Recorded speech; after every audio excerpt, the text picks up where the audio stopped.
Good afternoon, Trump's family. Welcome back to my channel. Have a good day and God bless you. Let's get into the news. Although I cite these articles or I cite public record reputable sources, I'm going to list 5-6 articles explaining exactly why the DOJ has essentially cleared Trump of any criminal violations because he could actually mentally, definitely verbally declassify any information he wants. He was the President of the United States, according to a PolitiFact article. Quote, the minute the president speaks about it to someone, he has the ability to declassify anything at any time without any process, mostly true. Okay. That's an article from May 15, 2017. We will read that. Then there's Trump revealed highly classified information to Foreign Minister and Ambassador Washington Post.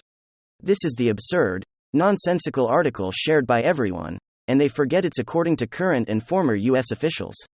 These officials were probably named Debbie Wasserman Schultz and Hillary Clinton. President Trump revealed highly classified information to the Russian foreign minister and ambassador in a White House meeting last week, according to current and former U.S. officials, who sent Trump's disclosure jeopardize who cares what they said, where's the evidence? Okay. So this is fact now. Do you understand? Fact. Reality is what the Washington Post reports from sources that are deemed from, according to us, according to current and former U.S. officials. These are anonymous sources. You have no clue if perhaps they're lifelong Democrats, or if perhaps they just don't like Trump. They're never Trump Republicans, or perhaps they're operatives, or perhaps they just made up the source. And that, by the way, was every bit, but that's not even why he's cleared. Why Donald Trump's declassification claim might not be about outlandish. Politico, August 15, 2022, former President Donald Trump's claim to have verbally declassified the sensitive records the FBI seized from his Mar-a-Lago compound. Okay. It's not as unprecedented or outlandish an argument as widely believed if he can prove it happened. But he doesn't even have to prove it happened. Because there's no enforcement. There's no precedent where a president has had to prove that he verbally declassified something. It's a power that he has. Here Trump's team takes an interest in the Clinton sock drawer case. Bill Clinton along with Hillary, who siphoned classified data outside the U.S. government. I want to Hillary Clinton Donald Trump 2024. Okay. These servers, nobody knows how classified top secret intelligence were funneled and siphoned outside the U.S. government. This is an article. Trump has legal authority to declassify intelligence despite the rebuttals Trump has right. May 16, 2017.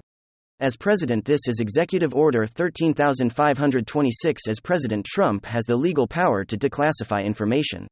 He also has the authority to share information with whomever he wants, including foreign adversaries, which he didn't do.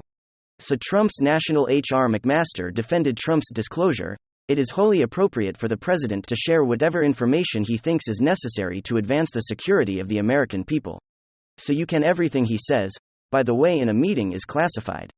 So when President Obama stated that he had 30 million in classified documents, that's absurd. How do you get 30 million? How do you even read? How does the National Archives read 30 million documents? How long did it take? Can we get a tally? Or some kind of time frame of how long it took? That's why I like Democrats' route. He only lie through their teeth. When they open their mouths, they're lying about what they're, but it's all official. It's all through the system. National Archives condoned 30 million documents. Really? How long did it take to read and to look over? And so you mean this? How on earth could you find even 1 million documents that are unclassified from President Obama's administration? And then you had in President Obama's administration making a mockery of classified data with computer servers. And I want to Hillary Clinton, Donald Trump 2024. I'm voting for Trump obviously, but cool Comey himself on the short on this channel. I mean, it's like unbelievable. Then you have articles? Well, the Clinton sock drawer issue, where the judge in a judge links to certain rulings with Trump said that, well, it's personal records so he can keep classified, potentially top secret intelligence in a sock drawer while he's writing a book tapes of all this classified data, and if other governments got, oh my God, would be harmful to national security? No, it's personal. Bill Clinton. Those are personal. They're narrow my undergarments, and my socks and Mondays. Okay. You can't go in and go through my drawers like the Bureau did at Mar-a-Lago with Melania and Trump. I put all the top secret intelligence right next to the Spider-Man undies. And so Clinton had a sock drawer full of information. Okay. And then it made MSNBC trumped him takes an interest in the Clinton sock drawer case. I mean, seriously, and he's gonna go it's whataboutism.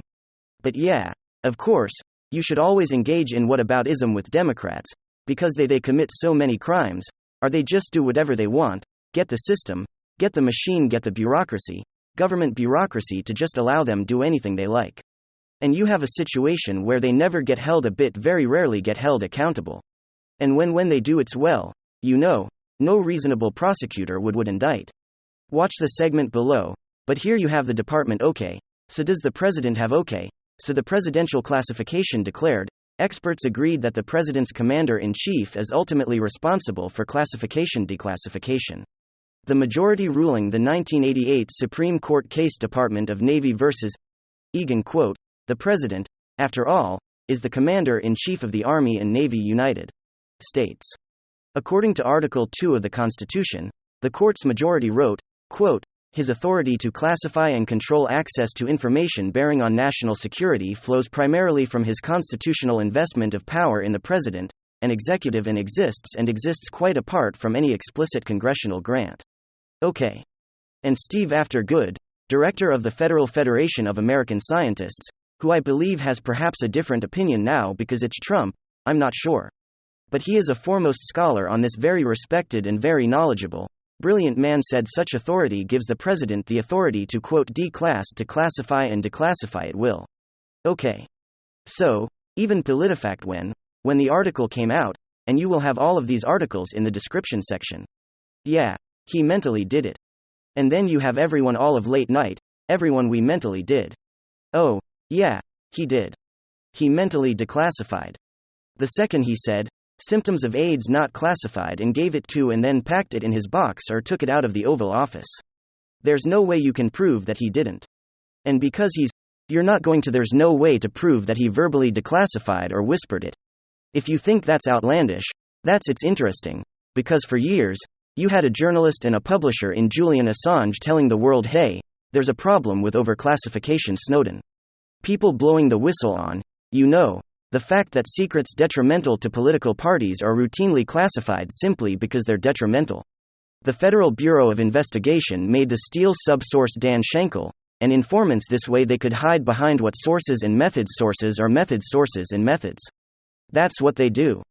Do they answer any? Did Comey or McCabe, or the Honorable Director Wray? Do they answer any questions in Congress? No. Did Peter Strzok answer any questions?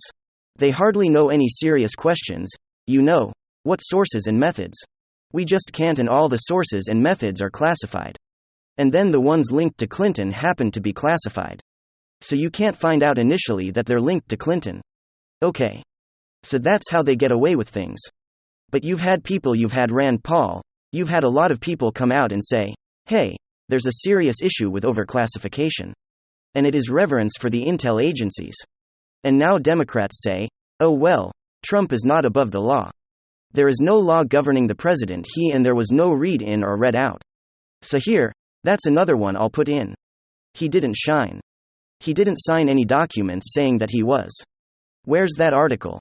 He didn't sign any documents saying that he understood exactly a specific protocol. Okay. Because there is no signature that a president signs to hand over classified data. Okay. So or two is there's the article, I can't find it right now. But there's no formal training or session that a president signs. Okay. Clinton did. And so I'm trying to find it right. Okay. Anyway, it just popped in my mind right now. So he didn't sign any documents. And there was no formal training that Clinton, for example, got. And Clinton eventually told Peter Strzok forgot who she told. Oh, the C. I thought it was alphabetical order. Didn't know that it meant confidential pertaining to classified data. Okay, so you have a situation where the DOJ already cleared Trump, they haven't indicted him. They already read everything that moral. They took at Mar-a-Lago a special master wanting Trump to claim how he declassified in a court of law. He's not even relevant to why he wants Trump. I mean, why Trump wants him? Trump just wants his will and testament back. In any passports, this whole thing is like the most absurd setup. They putting top secret and classified in sock drawers, shaping it, siphoning it out of the US government, putting them their pants, all of these things, but God forbid, Trump has boxes at Mar-a-Lago. I mean, we know what there were violations of the legal statutes. You have a situation where they are desperate to get Trump. Okay. They're absolutely desperate to get him because we're in a recession. That's the issue here. That's the issue. We're in a recession with an economy in freefall. That is the issue. And Democrats have done nothing. Like practically nothing good for this country. The economy is in shambles. It's getting worse every day. We have an 8 to 9% inflation. Interest rates going up third quarter of negative row. So they're gonna have a tough time saying we're not in a 3/4 of contracting, shrinking economy. But I mean, you have a situation, ladies and gentlemen, where the Presidential Records Act doesn't have an enforcement mechanism. It doesn't even state, well, the president will serve this prison time, whatever. If they say, well, you know, we're going to indict Trump under, and they could possibly indict him. But so they've essentially cleared him already, because he's docked. They have all the documents that he had at Mar-a-Lago, they had their public relations stunt. They got a boost in the polls. They know everything he has. But they done indicting him. Why? It's not because, well, you know, they don't want to influence the midterms. That's all they did with the Mueller probe. That's all they're doing now. And then you think New York prosecutors don't want to be the attorney general. That's all they want to do is go after him. You go after the direct political rivals utilizing government the most malicious manner possible. So, and this is all the hallmarks of a Clintonian public relations stunt, which is where a God bless Hillary and Bill, and they're very smart. You know what my mentality when it comes to politics, is the Miami Hurricanes 90s, mental, 80s and 90s mentality of getting into the end zone if you don't want to celebration and then the run up the score. Stop them from getting in, and read the Republican Party, and especially the former President Trump, whom I want back in the Oval Office because he was an amazing president, record highs and household median income record low and poverty. In 2019. Even CNN reported that case closed, there's no rebuttal to Trump. The apoplectic and hysterical reaction from media is not a rebuttal. End of story.